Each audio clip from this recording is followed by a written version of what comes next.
ඔයාගේ බිස්නස් එක සම්බන්ධයෙන් ඉන්වෙස්ටර් කෙනෙක්ව හම්බෙන්න යනවා නම් ඒ ඉන්වෙස්ටර් හම්බෙන්න යනකොට මොනවද ඔයා ගාව තියෙන්න ඕනේ විස්තර? මොකද්ද මේ හැමෝම කතා කරන පිච් ඩෙක් එක කියලා කියන්නේ? එතකොට මේ කියන පිච් ඩෙක් එකක මොනවද තියෙන්න ඕනේ?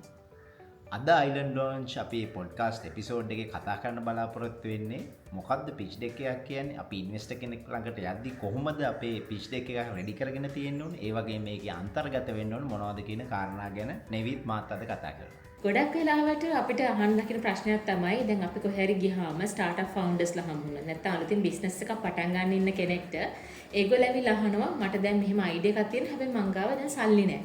අපි කොහොමද මේකට ෆන්ඩින් හොයාගන්නේ? කොහොමද මේකට ඉන්වෙස්ට්මන්ට් එකක් හොයාගන්නේ කියලා. ඉතින් එතනදී ඉස්සෙල්ලාම එන වචනයක් තමයි ඔයාගාව ඉන්වෙස්ටර් පිච් එකක් තියෙනවාද? ඕක ෂෙයා කරන්න මම දන්න කීප දෙනෙක්ට මම මේක ෂෙයා කරන්නම් කියලා. ඒ වුණාට සමහර කට්ටිය මේ කියන පිච් ඩෙක් එක කියන්නේ මොකද්ද? මේ ඉන්වෙස්ටර් පිච් එක කියන්නේ මොකද්ද කියලා ලොකු අවබෝධයක් නැතුව තමයි කටයුතු කරන්න කියලා අපිට පෙන්නලා තියෙනවා. මිගාන මොකද්ද හිතන්නේ මොකද්ද මේ කියන ඉන්වෙස්ටර් පිච් එක නැත්නම් මේ පිච් ඩෙක් එක? ඔව් ඇත්තටම නෙවෙයි මම හිතන්නේ මේ ඕනම ඔන්ටර්ප්‍රෙනර් කෙනෙක්ට ඒ වගේම යම්කිසි අයිඩියා එකක් ආපු ගමන් සමහර වෙලාවට ඒ අයිඩියා එක ප්‍රොපර්ලි වැලිඩේට් කරගන්න උනත් ඊටාම හොඳ මේ ඉන්ස්ට්‍රුමන්ට් එකක් තමයි මේ පිච් ඩෙක් එකක් කියන්නේ. ඒ කියන්නේ අපේ තියෙන අදහස කොහොමද ඒක බිස්නස් එකක් බවට පත් වෙන්නේ කියන එක ස්ට්‍රක්චර් කරලා අපි ස්ලයිඩ්ස් වලට දාගන්න එක තමයි මේ පිච් ඩෙක් එක කරන්නේ. එතකොට ඒක තව කෙනෙක්ට ඒක ෂෙයා කරාම එයාට ඒ ස්ලයිඩ්ස් ටික බලලා අවබෝධයක් එන්න ඕනේ.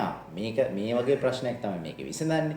මේක මෙන්න මේ වගේ බිස්නස් එකක්. මේක මේ වගේ පොටෙන්ෂල් එකක් තියෙනවා. මේ වගේ කට්ටියක් තමයි මේක කරන්න කියන අදහස එන්න ඕනේ. ඉතින් අද අපි ඇත්තටම කතා කරන්නේ මේ පිච් ඩෙක් එක සම්බන්ධයෙන් හින්දා අපි දැන් ඔය නෙවි කිව්ව ඉම්පෝර්ටන්ස් එකේ ගොඩක් වෙලාවට අපිත් කවුරු හරි කෙනෙක්ව ඉන්වෙස්ටර් කෙනෙක් පොටෙන්ෂල් ඉන්වෙස්ටර් කෙනෙක් ඉස්සරහට දැන් නෙමෙයි ඉස්සරහට හරි අපිට ඉන්වෙස්ට් කරන්න බලාපොරොත්තු වෙන කෙනෙක් ඉන්නවා නම් ඒගොල්ලෝ මුලින්ම අපෙන් අහන එක තමයි ඔයගොල්ලන්ගේ පිච් ඩෙක් එක ෂෙයා කරන්න කියලා. ඉතින් ඒක නිසා ඕනම කෙනෙක් ගාව මේක අත්‍යවශ්‍යයෙන්ම තියෙන්න ඕන දෙයක්. ඒ වගේම කාලෙන් කාලයට රෙලෙවන්ට් විදිහට ටයිම්ලි රෙලෙවන්ට් විදිහට අප්ඩේට් කරලා Taman තියාගෙන ඉන්න ඕන එක. ඒ වගේම මේකේ හරියට තියෙන කාරණා ගැන හොඳ අවබෝධයකින් පුරවන්න ඕන එකක්. ඉතින් ඒක නිසා අපි පොඩ්ඩක් කතා කරමු නෙවි මොකද්ද මේකේ ස්ට්‍රක්චර් එක එන්න ඕනේ කියලා. මම හිතන්නේ ස්ටාර්ට්අප් එකක බිස්නස් අයිඩියා එකක පිච් ඩෙක් එකේ ස්ට්‍රක්චර් එකේ මුලින්ම අනිවාර්යයෙන්ම අපිට අයින් කරන්න බැරි එකක් තියෙනවා. ඒක තමයි ඉන්ට්‍රොඩක්ටරි එකයි තැන්ක් යූ එකයි අගට තියෙන. ඉතින් මේ දෙක අතරමැද අපි පුරවගන්නේ කොහොමද කියන එක තමයි බලන්න ඕනේ. එතකොට මේ ටික පුරවගනිද්දී මම හිතන්නේ අර අපේ සාමාන්‍ය අප්‍රෝච් එක තියෙන ප්‍රොබ්ලම් සොලියුෂන් අප්‍රෝච් එක. දැන් මේක තමයි මම උනත් ෆලෝ කරන්නේ ගොඩක් අය රෙකමන්ඩ් කරන්නේ. එතකොට මම හිතන්නේ ඒක තමයි ස්ටාර්ටින් පොයින්ට් එක වෙන්න ඕනේ අපේ ඉන්ට්‍රොඩක්ටරි සයිඩ් එක. කියන්නේ අපේ කම්පැනි එකේ ලෝගෝ එකක්, ඒකේ ටැග් ලයින් එකක් තියෙන එකක් එක්ක පටන් අරගෙන ඊට පස්සේ අපි විසඳන ප්‍රොබ්ලම් එක මොකද්ද? ඒ ප්‍රොබ්ලම් එකට අපි දෙන සොලියුෂන් එක මොකද්ද කියන එක තමයි මම හිතන්නේ හොඳම ආරම්භය වෙන්න ඕනේ මේ වගේ ඉන්වෙස්ටර් පිච් ඩෙක් එකක. නෙවි මොකද හිතන්නේ මේ ආරම්භය සම්බන්ධයෙන්? ඔව් මොකද මේ මිගාර කිව්වා වගේම ප්‍රොබ්ලම් එකක් මොකද්ද විසඳන්න යන මේ ප්‍රොබ්ලම් එක කියන එක ඔඩියන්ස් එක දැනගන්න ඕනේ. ඒ වගේම ඉන්වෙස්ටර් උනත් දැනගන්න ඕනේ. එතකොට එතනදී සමහර වෙලාවට මේ කියන Taman දකින සමාජයේ ගැටලුවක් වෙන්න පුළුවන්. නැත්නම් මොකක් හරි බිස්නස් එකක තියෙන බිස්නස් ප්‍රොසෙස් එකක ඉෂුව එකක් වෙන්න පුළුවන්. මේ මොන දේ වුණත් එතනදී ගොඩක් වැදගත් වෙනවා මේ ප්‍රොබ්ලම් එක ගැන කතා කරනකොට මේක පිටිපස්සේ තියෙන Tamanට ඇයි මේක මෙච්චර වැදගත් මේ ප්‍රොබ්ලම් එක මේ සෝල්ව් කරන එක කියන එකත් හයිලයිට් කරන්න පුළුවන් නම් අපි මේකට කියනවා සබ් ස්ටෝරි එක කියලා. සමහර වෙලාවට අපේ අතරේ මේ ස්ටාර්ට්අප්ස් අතර තියෙන ව්‍යවහාරයේ පාවිච්චි වෙන වචනයක් තමයි මේ සබ් ස්ටෝරි කියන එක. ඉතින් මේ සබ් ස්ටෝරි එකත් ඒකට ඇතුළත් කරන්න පුළුවන් නම් මේ කියන ඉන්වෙස්ටර් කෙනෙක්ට නැත්තම් මේක අහන් ඉන්න කෙනාට තේරෙනවා මෙයාට මේක ගැන ලොකු පැෂන් එකක් තියෙනවා. මොකද මෙයාට මේක මෙයාගේ පර්සනල් ලෙවල් එකේ තියෙන දෙයක්. මෙයාට මේක විසඳන්න ඕන දෙයක්. ඒ ඇටැච්මන්ට් එකත් එක්ක මෙයා පුළුවන් තරම් මොන ප්‍රශ්න ආවත් මොන චැලෙන්ජ් එක ආවත් මේ ප්‍රශ්නට විසඳුමක් ගන්න උත්සාහ කරන කෙනෙක් කියන ඒ කියන කොන්ෆිඩන්ස් එක ඔයාට බිල්ඩ් කරන්න පුළුවන් ඔයාගේ ඉන්වෙස්ටර් තුල. ඉතින් ඒ නිසා මේ ප්‍රොබ්ලම් එකයි ඊට පස්සේ ඒකට පස්සෙන් එන සොලියුෂන් එක. ඒ කියන්නේ ප්‍රොබ්ලම් එකට ඔයාගෙන සොලියුෂන් එක මොකක්ද කියන එකයි සඳහන් කරන එක හරිම වැදගත්. ඒ වගේම මම හිතන්නේ මේක අපි දැන් මේ කතා කරන ස්ට්‍රක්චර් එකේ මම හිතනවා නෙවෙයි මේ හරිම මයින්ඩ්ෆුල් වෙන්න ඕන දෙයක් කියලා. මේක දැන් අපි අපේ බිස්නස් අයිඩියා ගැන හොඳ අවබෝධයෙන් හිටියට අලුතෙන්ම බලන කෙනෙක්ට මේක ගැන අයිඩියා එකක් නැහැ. සහ ඇයි අලුතෙන්ම බලන ඉන්වෙස්ටර් කෙනෙක් පිට කෙනෙක් මේකට ඉන්ට්‍රස්ට් වෙන්න ඕනේ. සහ එයාට අපි දැන් කතා කරන ටෙක්නොලොජි හරි වෙන මොකක් හරි එකක් නම් ඒකේ දැනුම නැති කෙනෙක්ට උනත් මේක අවබෝධ කරගන්න වෙන පුළුවන් වෙන විදිහට අපි මේකේ මේ ස්ටෝරි එක රිප්‍රසන්ට් කරන්න ඕනේ. එතකොට ඒ කියන්නේ කොටින්ම ගත්තොත් මේ පිච් ඩෙක් එක ප්‍රොබ්ලම් සොලියුෂන් අපි මෙහෙම කැඩුවට මේක ඕවරෝල් බලපුවාම මේක හරි ස්ටෝරි එකක් වගේ තියෙන්න ඕනේ බලන කෙනාට සම්පූර්ණ අවබෝධයක් එනවා. දැන් අර අපි මුලින් කතා කරපු ප්‍රොබ්ලම් සොලියුෂන් එකෙන් පස්සේ ඊට පස්සේ නෙවෙයි මං හිතන්නේ එන්න ඕනේ මේ මාකට් කන්ඩිෂන් එක සහ මේක බිස්නස් එකක් වෙන්නේ කොහොමද කියන එක සම්බන්ධ කාරණා ටික. ඒ කියන්නේ අපි සාමාන්‍යයෙන් කියන මාකට් සයිස් එක, ඒ කියන්නේ අපේ ටාගට් මාකට් එක මොකද්ද? මොන සෙග්මන්ට් අපි ටාගට් කරන්න කියන එක. ඊට පස්සේ කම්පිටිෂන් එක කොයි වගේද, මොනවද කම්පිටිටිව් ප්‍රොඩක්ට්ස් මාකට් තියෙන්නේ, මාකට් එකේ තියෙන්නේ, ඒවට වඩා අපේ එක හොඳ වෙන්නේ ඇයි, මොකද්ද අපේ යුනික් සෙලිං පොයින්ට් එක කියන ඒවා අන්තර්ගත වෙන එක. ඉතින් මේ වගේ මාකට් එක සහ පොටෙන්ෂල් එක සම්බන්ධයෙන් පෙන්වන්න අපි ඇතුළත් කරන්න ඕන තව දේවල් මොනවද? ඔව් මිගාර කිව්වා වගේම විශේෂයෙන් මේක ඇතුළත් කරන්න ඕන දේ තමයි අපි දැන් මේ කතා කරන්නේ ඉන්වෙස්ටර් පිච් එකක් ගැන. ඒතර ඉන්වෙස්ටර් කෙනෙක් ඔයාගේ බිස්නස් එකට ඉන්වෙස්ට් කරන්න එයාට ROI එකක් නැත්නම් රිටර්න් ඔන් ඉන්වෙස්ට්මන්ට් එකක් තියෙන්න ඕනේ. ඉතින් එතකොට එයාට යම්කිසි ප්‍රොෆිට් එකක් මේ බිස්නස් එකෙන් ගන්න නම් ඔයා පෙන්වන්න ඕනේ ඔයාගේ බිස්නස් එක කවදා හරි හොඳ කෑෂ් ෆ්ලෝ එකක් තියෙන, හොඳ රෙවෙනියු එකක් තියෙන බිස්නස් එකක් වෙනවා කියලා. ඉතින් එතනදී ඔයා අනිවාර්යෙන් පෙන්වන්න ඕන දෙයක් තමයි මේ මාකට් එකේදී ඔයාගේ කස්ටමර් සෙග්මන්ට් එක කවුද කියලා. කවුද මේ ප්‍රොඩක්ට් එක ඔයාගෙන් බයි කරන්නේ? ඒ වගේම තමයි ඔයාගේ යූසර්ස්ලා ටික සමහරවිට කස්ටමර්ට වඩා වෙනස් වෙන්න පුළුවන්. ඔයා ටාගට් කරන්නේ මේ යූසර් බේස් එක. හැබැයි ඇත්තටම පේ කරන්නේ මෙන්න මේ කට්ටිය. ඒ වගේම මේ කස්ටමර් බේස් එක ගත්තහම මෙන්න මෙච්චර ප්‍රමාණයක් මේ ලෝකේ මෙන්න මේ කියන ප්‍රොඩක්ට් එකට මෙච්චර ප්‍රමාණයක් කස්ටමර්ස්ලා ඉන්නවා. එතකොට සමහර වෙලාවට අපි උතනදී කියනවා ටැම් එක, සෑම් එක, සොම් එක, ඔන්න ඔය වගේ කියන තව ටෙක්නිකල් ටර්ම්ස් ටිකක් තියෙනවා. අපි මේ ගැන තව වැඩිදුරටත් වෙන පොඩ්කාස්ට් එකක කතා කරමු. හැබැයි මෙතනදී අපි කතා කරන්නේ සරලව කිව්වොත් සමහර වෙලාවට මේ ලෝකේ ඉන්න හැමෝම ඔයාගේ මේ කියන ප්‍රොඩක්ට් එක පාවිච්චියට ගන්නේ නැහැ. එතකොට ඒකෙදි අවශ්‍ය මේ ප්‍රොඩක්ට් එක ගන්න කොටස ගත්තාම ඒකෙනුත් ඔයාගේ ඉනිෂියල් ස්ටේජ් එකේදී මේ ප්‍රොඩක්ට් එක කී දෙනෙක් ගනීද? මෙන්න මේ ඇත්තටම මේ අවස්ථාවේ තියෙන කට්ටිය කවුද? early adoptersලා කවුද? ඔයාට මෙන්න මේ කියන අයිඩියා එක ඉනිෂියල් ඉන්වෙස්ටර් පිච් එකේදී දෙන්න පුළුවන් නම් ඔයා අයිමත් අර ඉන්වෙස්ටර්ගේ කොන්ෆිඩන්ස් එක බිල්ඩ් කරනවා ඔයා ගැන. හරි මෙයා ඇත්තටම හොඳ අවබෝධයකින් ඉන්නේ මේ මාකට් එක ගැන, මොන වගේ කට්ටියද මේ ප්‍රොඩක්ට් එකට ඇට්‍රැක්ට් වෙන්නේ කියන එක ගැන. ඒකත් එක්ක ඔයාට පුළුවන් වෙනවා ගොඩක් හොඳ කොන්ෆිඩන්ස් එකක් බිල්ඩ් කරන්න. ඊට අමතරව අර කියන වගේ මාකට් සයිස් එක ගැන කතා කරනකොට අනිත් දේ තමයි ඔයා කොහොමද මාකට් එකේ අනිකට වඩා වෙනස් වෙන්නේ. මොකද මේ කියන ප්‍රශ්නේ විසඳන එකම පුද්ගලයා නෙවෙයි. මේට අමතරව තව ගොඩාක් ප්‍රොඩක්ට්ස් තියෙන්න පුළුවන්, සොලියුෂන්ස් තියෙන්න පුළුවන් මාකට් එකේ මේ දේම කරන. හැබැයි තාමත් මේ ප්‍රශ්නේ තියෙනවා මාකට් එකේ. ඒ කියන්නේ තාම 100% මේක සෝල්ව් කරන්න පුළුවන් දෙයක් මාකට් එකේ නැති වෙන්න පුළුවන්. එහෙනම් ඔයා කොහොමද ඒ දේ කරන්නේ? ඔතනදී ගොඩක් වෙලාවට මිගාර කට්ටිය පටල ගන්න දෙයක් තමයි යුනික් වැලියු ප්‍රොපොසිෂන් එක ගැන කතා කරනකොට. තමන් ඒ යුනික් වෙන්නේ කියලා කතා කරනකොට එතනදී තමන් ගේන උත්සාහ කරනවා මගේ ප්‍රොඩක්ට් එකේ මෙන්න මේ ෆීචර්ස් තියෙනවා. එතකොට මෙන්න මේ ටෙක්නොලොජි එක තමයි පාවිච්චි කරන්නේ. ඒ නිසා මේක යුනික්. අපේ තියෙන මෙන්න මේ ඇල්ගොරිතම් එක මෙන්න මේ විදිහට AI පාවිච්චි කරන්න ඕන ඔය වගේ වචන පාවිච්චි කරනවා. හැබැයි යුනික් වැලියු ප්‍රොපොසිෂන් එක කියන්නේ අන්තිමට මේක පාවිච්චි කරන යූසර් කස්ටමර්ට දැනෙන ඉමෝෂනල් ෆීලිං එක. ඔයා කොතනදද එයාව ඉමෝෂනලි අර හුක් එකක් ගහලා තියාගන්නේ. එන්න ඒ දේ කොතනද ඔයාගේ ප්‍රොඩක්ට් එකේ වාදන සොලියුෂන් එකේදී යුනික් වෙන්නේ. ඔන්න ඔය දේ ඔයාට හයිලයිට් කරන්න පුළුවන් නම් ඔයාගේ ඉන්වෙස්ටර් පිච් එකේ ඉන්වෙස්ටර්ට තේරෙනවා ඔයා ඇත්තටම මාකට් එක ගැන හොඳ අවබෝධයකින් තමයි කටයුතු කරන්න කියලා. ඔව් දැන් අපි මේ කතා කරපුනේදී මාකට් සයිස් එක, ටාගට් මාකට් එක, ඒ වගේම කම්පිටිෂන් එක. ඒතකොට ටිපිකලි මේක සමහර ලාවට ස්ලයිඩ්ස් දෙකක හරි එකකට හරි ඒක කැමති විදිහට තමයි ස්ට්‍රක්චර් කරගන්න පුළුවන්. මම හිතන්නේ ඊළඟට අර බිස්නස් පොටෙන්ෂල් එක පෙන්වන්න අපිට ඊළඟට ඕන වෙන ටිකක් තමයි ඒ කියන්නේ අපේ බිස්නස් මොඩල් එක මොකක්ද? ඊට පස්සේ මොකක්ද අපේ ෆයිනෑන්ෂල් ෆෝකාස්ට් එක? ඊළඟ අවුරුදු 3කට 5කට අපි කොයි වගේ රෙවෙනියුස් ඇචීව් කරන්න බලාපොරොත්තු වෙන්නේ? ඊට පස්සේ ගත්තොත් අපි අලුත් ප්‍රොඩක්ට් එකක් ගන්න සමහරට අපේ ටිකක් go to market strategy එක මොකද්ද දෙන්නේ? අපි කොහොමද කස්ටමර්ස්ලා acquire කරගන්න බලාපොරොත්තු වෙන්නේ? මෙන්න මේ වගේ අපේ බිස්නස් මොඩල් එක ගැනත් අනිවාර්යෙන් මම හිතන්නේ ඩීටේල් ටිකක් මේකේ එන්න ඕනේ. හැබැයි මම හිතන්නේ කෑර්ෆුල් ඉනෆ් වෙන්න ඕනේ. අපි දැන් සමහර වෙලාවට ඉන්වෙස්ටර් කෙනෙක්ට මේ අප්‍රෝච් කරද්දී අපි ඉන්වෙස්ටර් ගැන අවබෝධයෙන් එයා මොන වගේ දෙයක් බලාපොරොත්තුෙන් ඉන්න ඉන්වෙස්ටර් කෙනෙක්ද? අපි කියනවා එකට ඉන්වෙස්ටර් තීසිස් එක කියලා. එයා මොන වගේ සෙක්ටර්ස් වල ඉන්වෙස්ට් කරන මොන වගේ කෙනෙක්ද කියලා දැනගත්තට පස්සේ තමයි සාමාන්‍යයෙන් මේ ෆයිනෑන්ෂල් ප්‍රොජෙක්ෂන්ස් මේ වගේ ඉන්ටර්නල් ඉන්ෆර්මේෂන් ෂෙයා කරන්නේ. එහෙම නැතුව අපි ඕපන් ඔඩියන්ස් එක කරන පිච් එකක, ඒ කියන්නේ ලොකු ඔඩියන්ස් එකකට කරන පිච් එකක නම් අපි සාමාන්‍යයෙන් මේ වගේ ෆයිනෑන්ෂල් ප්‍රොජෙක්ෂන්ස් තියෙනවා බෑකප් ස්ලයිඩ් විදිහට තමයි සාමාන්‍යයෙන් තියාගන්න ඕනේ.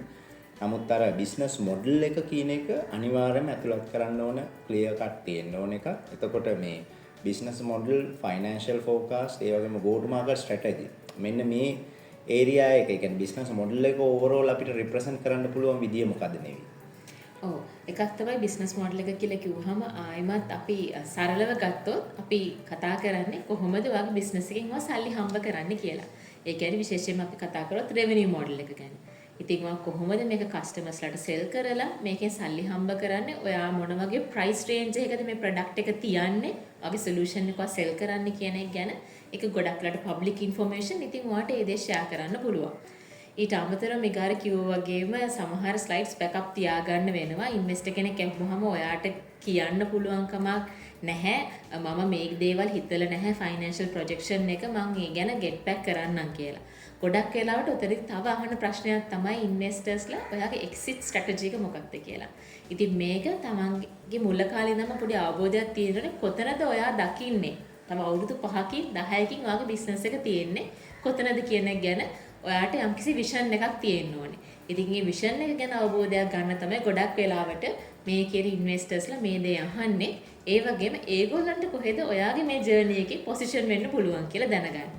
මොකද එක්සිට් ස්ට්‍රැටජි එකේ සමහරලාට ඔයා ඇක්විසිෂන් එකකට යනවා හිතනවා වෙන්න පුළුවන්. නැත්නම් සම්පූර්ණයෙන් ඔයා කම්පැනි එක සෙල් කරනවා වෙන්න පුළුවන්. ඉතින් එතනදී එයාට මොන වගේ බෙනිෆිට් එකක්ද හම්බ වෙන්නේ කියලා තේරුම් ගන්න එයා ඉනිෂියල් ස්ටේජ් එකේ මේ වගේ දේවල් අහනවා.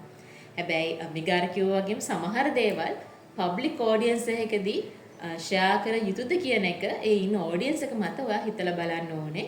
සමහර දේවල් තියෙනවා ඒවා ගොඩක් තමන්ගේ බිස්නස් එකට කොන්ෆිඩෙන්ෂල් ඉන්ෆර්මේෂන් නා සෙන්සිටිව් ඉන්ෆර්මේෂන් නා ඔයාට හැකියාව තියෙනවා එයාව පර්සනලි හම්බෙච්ච වෙලාවක ඒ දේවල් කතා කරන්න අර කියන පබ්ලික් ෆෝරම් එකකදී නැතුව.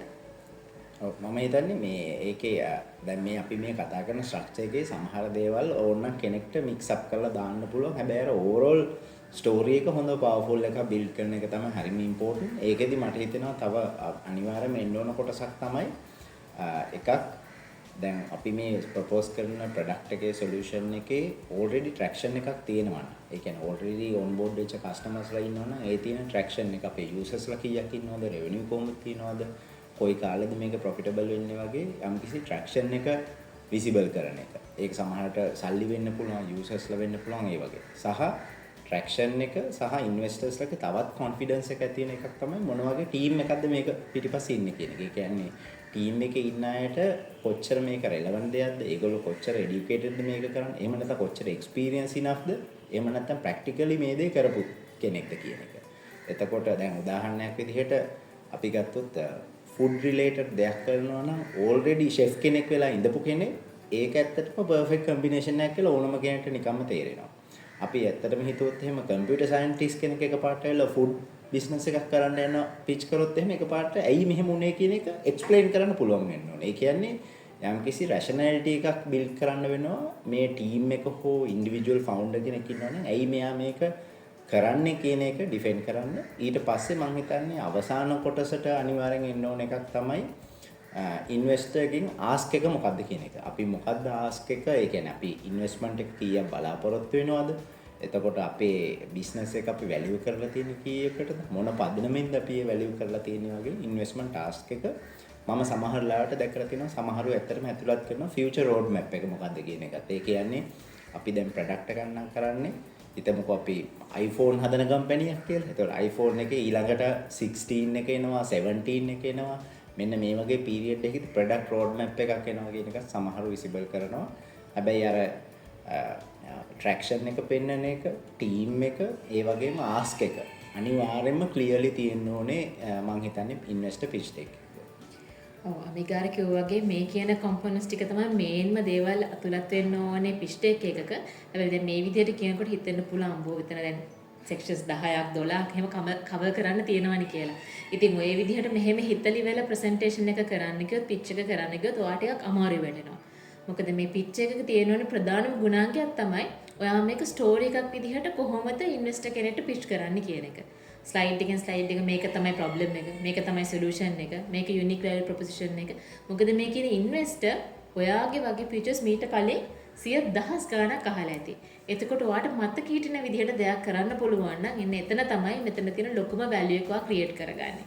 ඒ හින්දා ඔයා මතක තියාගන්න ඕනේ කොච්චර ඉන්ෆර්මේෂන් ෂෙයා කරත් ඕන්ට වඩා වැඩිපුර ඉන්ෆර්මේෂන් ෂෙයා කරන්න තු දීලා තියෙන ලිමිටඩ් ටයිම් එක ඇතුලේ මේක ලස්සනට ස්ටෝරි එකක් විදිහට එයාටත් මේකට ඉමෝෂනලි ඇටච් කරගන්න පුළුවන් විදිහට එයාටත් ඒක දැනෙන විදිහට ඔයා කොහොමද මේ පිච් එක කරන්න කියලා මේ වගේ ඉන්වෙස්ටර් කෙනෙක් ඉස්සරහා. අනිත් ඒ තමයි ටයිම් එක හරිම වැදගත්. ඔයාට තියෙන විනාඩි 3යි නම් විනාඩි 4යි නම් නැත්තම් විනාඩි 5ක් වෙන්න පුළුවන්. ඒ තියෙන පොඩි කාලය ඇතුළත ඔයා කොහොමද මේ කියන ඉන්ෆර්මේෂන් ටික කන්ක්ලූඩ් කරන්නේ? අත්‍යවශ්‍යම ඉන්ෆර්මේෂන් ටික කන්ක්ලූඩ් කරන්න කියන එකත් ඔයා ප්ලෑන් කරලා ටිකටම ප්‍රැක්ටිස් කරලා ඒ ටයිම් ස්ලොට්ස් වලට අනුගත වෙන එක හරි වැදගත්. මොකද ඔයාට විනාඩි 3ක් නම් දීලා තියෙන්නේ. ඔයා ඒ වෙනුවට විනාඩි 4ක් ගත කරනවා නම් එතරදිම ඔයාගේ පිච් එකේ එක කොටසක් ඔයා නැති කරගෙන ඉවරයි. ඒ කොන්ෆිඩන්ස් එක ලෙවල් එකට නැති කරගෙන ඉවරයි ඉන්වෙස්ට් ඉස්සරහා. මොකද සමහර අවස්ථාවලදී විනාඩි 3න් පස්සේ ඔයාට තප්පරයක්වත් හම්බ වෙන්නේ නැහැ. ඒ වගේම තමයි ඔයා ගොඩාක් විනාඩි 3ක් තියෙන එකකදී ඔයා වැඩි වෙලාවක් ගණනක ඒක එක්ස්ප්ලেইন කරන්න ඉන්වෙස්ටර්ගේ යාගේ අත්දැකීම එයා තේරුම් ගන්නවා. ඔයා තාමත් ඔයාගේ ප්‍රොඩක්ට් එක ගැන හොඳ අවබෝධයකින් නෙමෙයි ඉන්නේ. ඔයාට කිව්වොත් අඩු කාලෙකින් මේක එක්ස්ප්ලেইন කරන්න කියලා ඔයා තාම දන්නේ නැහැ තියෙන most important දේවල් මේකේ highlight කරලා කියන්න කියලා. ඒ හින්දා තමයි අපි කියන්නේ වටේ යනවා තාමත් ඔක්කොම දේවල් එකතු කරගෙන කියන්න try කරනවා කියලා. ඉතින් මෙන්න මේ දේවලුත් මං හිතන්නේ අවබෝධයක් තියෙන්න ඕනේ ඔයා ඉන්වෙස්ටර් කෙනෙක්ට ගිහිල්ලා පිච් කරනකොට. ඔව් මං හිතන්නේ නෙවි මේ හරියටම කිව්වා. ඇත්තටම අර මේකේ තියෙන්න ඕනේ බලන් ඉන්න ඉන්වෙස්ටර්ට ඔළුවේ මතක හිටින එයාටත් රිලේට් වෙන්න පුළුවන් ස්ටෝරියක් රිප්‍රසන්ට් කරන එකක් මිසක් ඇත්තටම නිකන් ඉන්ෆෝමේෂන් පුරවපු ස්ලයිඩ් ටිකක් විතරක් නෙමෙයි. මේකේ හොඳම උදාහරණයක් තමයි මම දැකලා තියෙනවා සමහර ස්ටාර්ට්අප් ෆවුන්ඩර්ස්ලා කරනවා. ඒගොල්ලන්ගේ තියෙනවා රීඩින් ඩෙක් එක කියලා යම් කිසි කෙනෙක්ට අපි දැන් ඊමේල් කරන්න WhatsApp කරද්දී එයාට කියවලා තේරුම් ගන්න පුළුවන් වෙන ඉතින් ඉන්ෆෝමේෂන් දාපු ස්ලයිඩ් එකක් වෙනම තියෙනවා. එයා කොහේ හරි ස්ටේජ් එකක ප්‍රසන්ට් කරනවා නම් අර අඩුවෙන් ඉන්ෆෝමේෂන් තියෙන. ඒ කියන්නේ වාක්‍ය ගොඩාක් කියලා බුලට් පොයින්ට්ස් ගොඩාක් දාලා නැතුව ලොකු ඉමේජ් එකක්. just an idea එකක් තියෙන. එයා කටින් එක වැඩිපුර එක්ස්ප්ලেইন කරන්න උත්සාහ කරන ඩෙක් එකකුත් පාවිච්චි කරන සමහරු ප්‍රසන්ට් කරද්දී. ඒ කියන්නේ ප්‍රසන්ටේෂන් ඩෙක් එකකුයි ෂෙයා කරන ඉන්ෆෝමේෂන් තියෙන ඩෙක් එකකුයි වෙනමත් යොදා ගන්නවා සමහරු.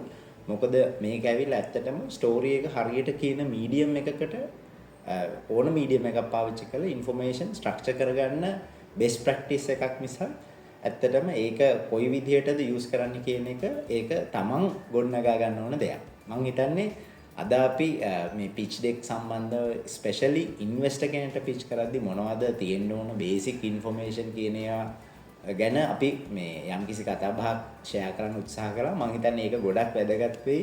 විශේෂයෙන්ම තමන්ගේ අයිඩියා එකක් ඇක්ෂන් කරන්න ඉන්වෙස්ට්මන්ට් එකක් ගන්න බලාපොරොත්තු වෙමින් ඉන්න කවුරු හරි කෙනෙක් ඉන්නවනේ.